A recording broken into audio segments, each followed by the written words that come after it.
ለዘላለም እንድትታገሉ አልተፈጠራችሁም። ማንም ሰው ገንዘብን በመፍራት አይወለድም። ፍርሃት የምትማሩት ትምህርት ነው። ልጅ ያላችሁ ያለ እረፍት ነገሮችን ለማግኘት ትፈልጉ ነበር። ሀብት ተፈጥሯዊ እንደሆነ ታምኑ ነበር።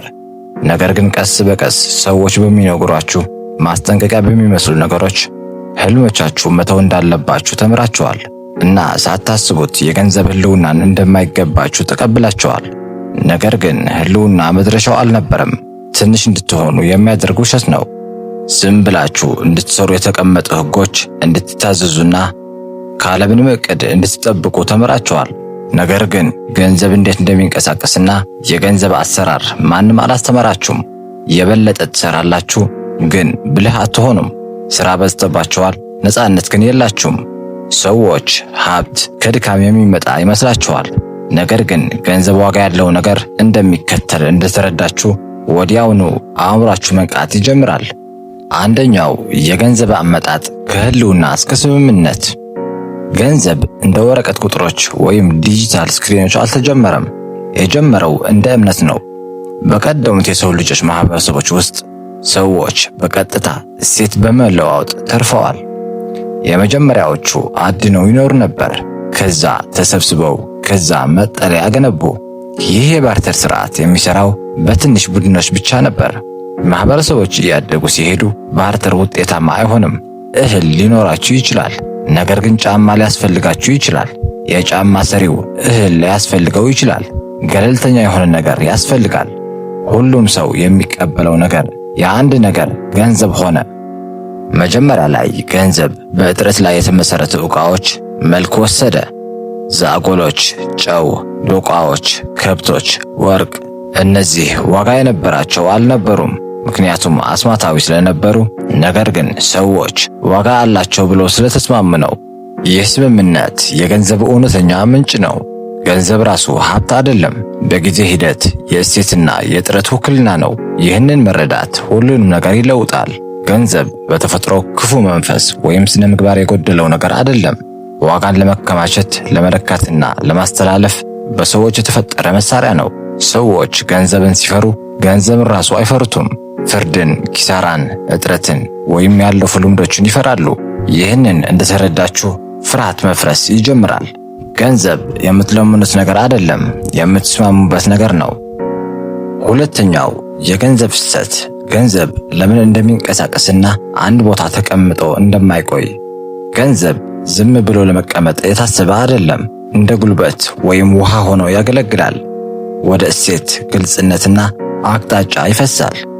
ገንዘብ ከችግሮች ወደ መፍትሄዎች፣ ከግራ መጋባት ወደ መዋቅር፣ ከፍጆታ ወደ ፈጠራ ይፈሳል። አብዛኛዎቹ ሰዎች ገንዘብ የሚጠፋው በቂ ገቢ ስለሌለው ነው ብለው ያምናሉ። እንደ እውነቱ ከሆነ ገንዘብ የሚጠፋው በውስጡ ለመቆየት ምንም ስርዓት ስለሌለ ነው። ይህንን አስቡት። ገንዘብ ምን ያህል ጠንክራችሁ እንደሰራችሁ አይጠይቅም። የገንዘብ ፍሰት የሚረዱ ሰዎች ገንዘብን አያሳድዱም፣ ራሳቸውን በመንገዱ ላይ ያስቀምጣሉ። ችግሮችን የሚፈቱ ክህሎቶችን ይማራሉ፣ መዋቅሮችን ይገነባሉ፣ የጊዜያዊ እርካታ ያዘገያሉ። ገንዘብን እንደ ሰራተኛ እንጂ እንደ ጌታ አይቆጥሩም። ገንዘብ ትርምስን ያስወግዳል። የፋይናንስ ስሜታዊ ግትር ወይም ምላሽ ሰጪ ሲሆን ገንዘብ ይሸሻል። ፋይናንስ የተረጋጋ የታቀደ እና ዓላማ ያለው ሲሆን ገንዘብ ይዘዋወራልና ይመለሳል። የገንዘብ ፍሰትን መረዳት ገቢ መጀመሪያ ብቻ መሆኑን መረዳት ነው። ገንዘብ ከደረሰ በኋላ በምታደርጉት ነገር መባዛቱን ወይም መጥፋቱን ይወስነዋል። ሶስተኛው የፋይናንስ ትግል የስነ ልቦና መሰረቶች። አብዛኛዎቹ የፋይናንስ ችግሮች የሂሳብ አይደሉም፣ ስነ ልቦናዊ ናቸው። ከልጅነት ጀምሮ ጸጥ ያሉ ትምህርቶችን እንቀበላለን። ገንዘብ ችግር ያስከትላል፣ ሀብታሞች ስግብግብ ናቸው፣ ገንዘብ የሰይጣን ነው፣ ገንዘብ መፈለግ ራስ ወዳድነት ነው። እነዚህ እምነቶች ወደ ንቃተ ህሊና ውስጥ ዘልቀው በመግባት ባህሪን በጸጥታ ይቆጣጠራሉ። አንድ ሰው ሀብትን እፈልጋለሁ ሊል ይችላል፣ ነገር ግን ውስጣዊ ፕሮግራሙ ውድቅ ያደርገዋል። ይህ የራስን ጥፋት ይፈጥራል። ከመጠን በላይ ታወጣላችሁ፣ መቆጠብን ትሸሻላችሁ፣ ኢንቨስትመንትን ትፈራላችሁ። ተጨማሪ ገቢ ስታገኙ የጥፋተኝነት ስሜት ይፈጠራል። አእምሮ ወጥነትን ይፈልጋል፣ ስኬት አይደለም። ማንነታችሁ ከትግል ከምቾት ዞኖች ወይም ከመትረፍ ጋር የተሳሰረ ከሆነ ከዚያ ማንነት በላይ የሆነ ገንዘብ ደህንነቱ የተጠበቀ አይመስልም። ስለዚህ አእምሮን እሱ ለማስወገድ መንገዶችን ያገኛል። የፋይናንስ አስተሳሰብ የሚጀምረው በንቃተ ህሊና ነው። የስሜታዊ ወጪን ማስተዋል፣ በፍርሃት ላይ የተመሰረቱ ውሳኔዎችን ማወቅ፣ የውርስ እምነቶችን መጠየቅ። ሀብት ስለ ብልህነት አይደለም፣ ስለ ፈቃድ ነው። ገንዘብን ያለ እረፍት ለማግኘት፣ ለማቆየት፣ ለማደግና ለመደሰት። ከገንዘብ ጋር ያላችሁን ግንኙነት እስኪፈወስ ድረስ ምንም አይነት የገቢ መጠን በቂ ሆኖ አይሰማችሁም። አራተኛው ገንዘብን የሚይዝ የፋይናንስ አስተሳሰብን መገንባት። ጠንካራ የፋይናንስ አስተሳሰብ የተገነባው በውርስ ሳይሆን የሚጀምረው በባለቤትነት ነው። ኢኮኖሚውን፣ ቤተሰባችሁን፣ ያለፈውን መውቀስ ታቆማላችሁ። ኃላፊነት ኃይል ይሰጣል። ለገንዘብ ኃላፊነትን ስትቀበሉ የማስተዳደር ችሎታ ታገኛላችሁ። ቀጣዩ በፍላጎት ላይ ዲሲፕሊን ይመጣል። ይህ ማለት ሕይወት መካድ ማለት አይደለም። በአጭር ጊዜ ደስታ፣ የረጅም ጊዜ መረጋጋትን መምረጥ ማለት ነው። ገንዘብን የሚያቆዩ ሰዎች በቀናት ሳይሆን በዓመታት ያስባሉ። ከዚያም መዋቅር ይመጣል። ገቢና ወጪዎችን በግልጽ መከታተል። ገንዘብ የሚከበርበት ቦታ ይቆያል። አክብሮት የሚታየው በዕቅድና በትዕግስት ነው። የገቢ ኃይልን የሚጨምሩ ክህሎቶች፣ ገቢ የሚያመነጩ ንብረቶች፣ ከባባድ ስህተቶችን የሚቀንስ ዕውቀት። ከሁሉም በላይ ጤናማ አስተሳሰብ። ራስን ከንብረት ዋጋ የማየት ያስፈልጋል። ገንዘብ መሳሪያ ይሆናል፣ ስሜታዊ ክራች አይደለም። ገንዘብ ከራስ ወዳድነት፣ ከፍርሃት ወይም ከማነጻጸር ጋር በማይገናኝበት ጊዜ ረዘም ላለ ጊዜ ይቆያል እና በጸጥታ ያድጋል። አምስተኛው ከእጥረት ወደ መጋቢነት። ገንዘብ ታማኝ ማድረግ። ገንዘብን ከሚፈሩት፣ ከሚያመልኩት ወይም ከሚበድሉት ሰዎች ጋር አይቆይም። ገንዘብ ከመጋቢዎች ጋር ይቆያል። መጋቢነት ማለት ገንዘብን በዓላማ፣ በትህትናና በራዕይ ማስተዳደር ማለት ነው።